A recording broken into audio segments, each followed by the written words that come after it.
Welcome to another video.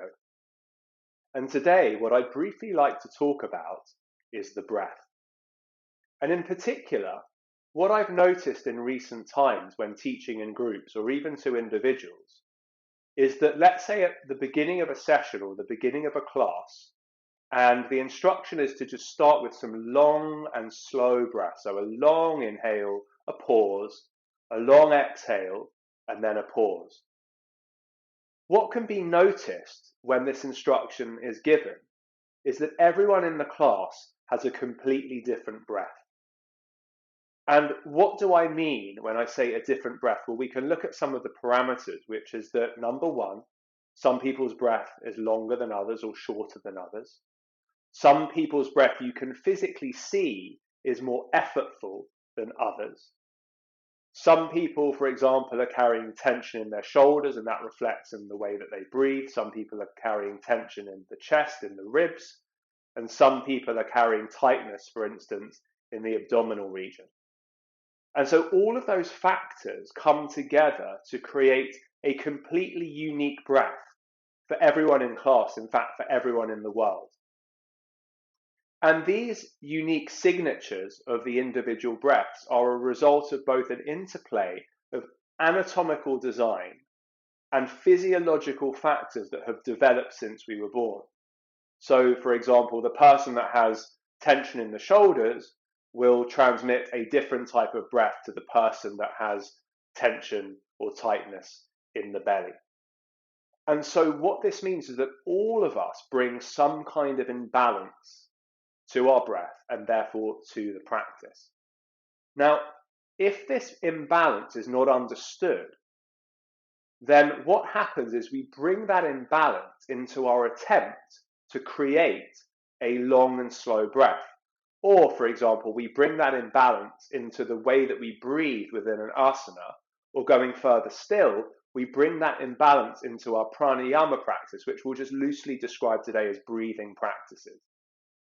Now, as we know, we wouldn't want to build a tall building, on a foundation that is not stable and balanced.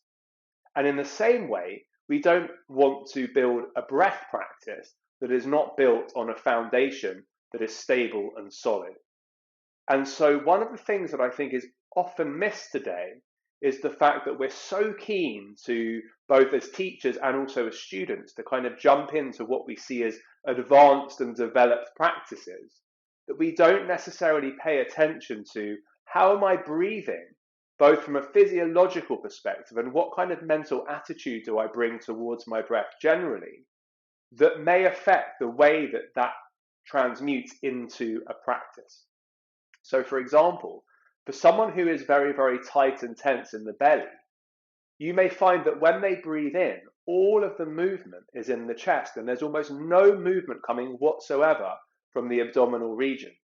Now, while we won't today go into all of the different reasons of how you should and shouldn't breathe and so on and so forth, but what we can say briefly here is that by having no movement in the belly, you restrict the ability for the diaphragm to move down, for the lungs to expand, and therefore you reduce the capacity of your breath significantly.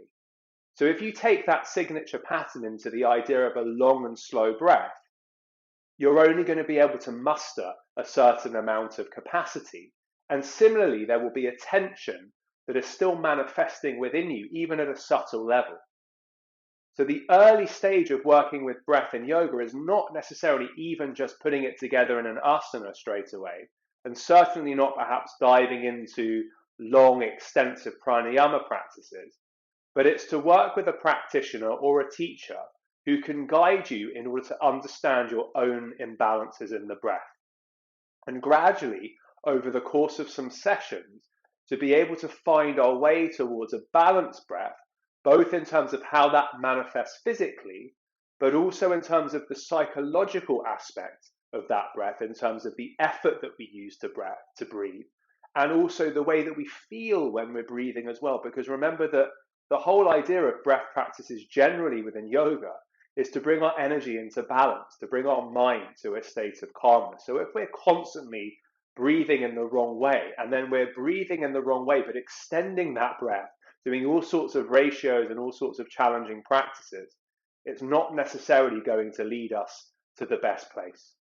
So in summary, I wanted to make this video just to perhaps mention, perhaps to some people for the first time, or to remind ourselves that it's not always about jumping into the most advanced practices or trying to do some of the more challenging things first. If we really have an intention of building a long-term, stable and steady practice of yoga, then it's really, really essential that we begin to get to know our breath from the ground up, to look at where the imbalances in our breath sit, and to work with someone who can teach a correct form of breathing over a period of time that can then nicely lead us into a supported and grounded asana and pranayama practice from which we can take forward from there. So thank you for listening. I hope you found this useful, and I look forward to seeing you again soon. Namaste.